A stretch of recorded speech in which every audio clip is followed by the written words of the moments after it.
It started quietly. No explosions, no headlines, no warnings, just a website, selling books. In 1997, Amazon wasn't a threat.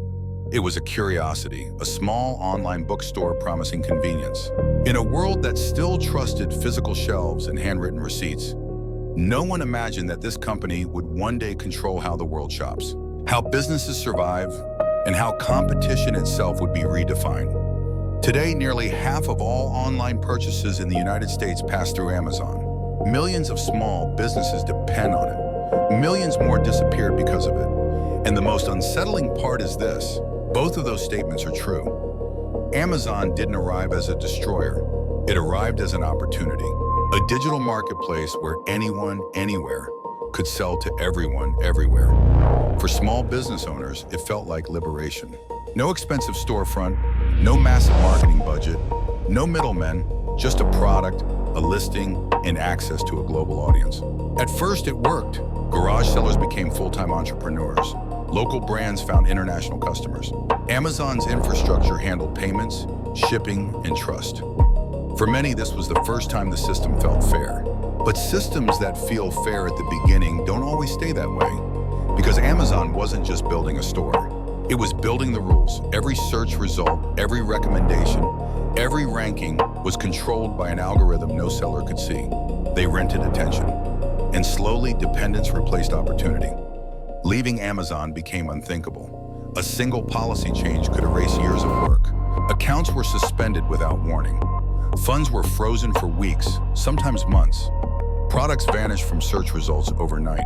There was no phone number to call, no human explanation, just automated emails and silence. For many sellers, Amazon wasn't a partner anymore. It was a gatekeeper, and gatekeepers watch everything. Every click, every conversion, every successful product, that data became power. Because if a product sold too well, Amazon noticed. And when Amazon noticed, something strange often followed. A near identical product would appear. Cheaper, faster shipping, better placement, sometimes under Amazon's own private labels.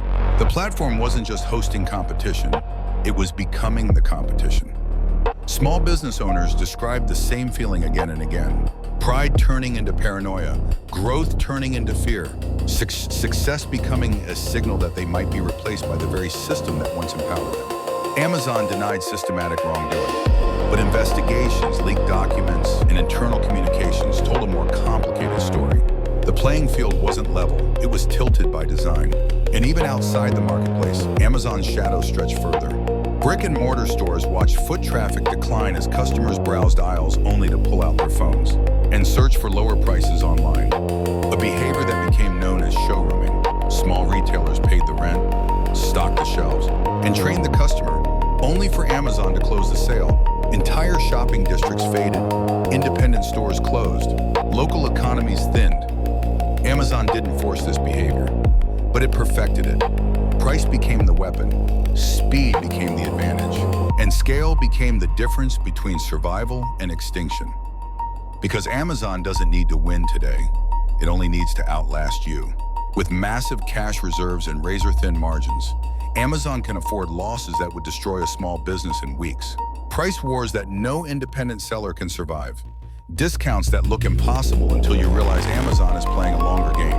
A game where dominance matters more than profit. And that dominance is reinforced by something even more powerful than price. Logistics. Amazon didn't just build warehouses, it built a global nervous system. Fulfillment centers spanning continents. Cargo planes in the sky, delivery vans on every street. Same-day shipping becoming not a luxury, but an expectation. Speed wasn't just convenience, it was control. Small businesses couldn't compete with it. Even those selling on Amazon were pressured to hand over fulfillment, inventory, and customer experience in exchange for visibility. More fees, more dependence, less autonomy. The faster Amazon became, the slower everyone else felt. Governments eventually noticed. Regulators began asking questions about market dominance, self-preferencing, and data misuse. Lawsuits were filed, fines were issued, hearings were held. But regulation moves at human speed. Amazon moves at algorithmic speed.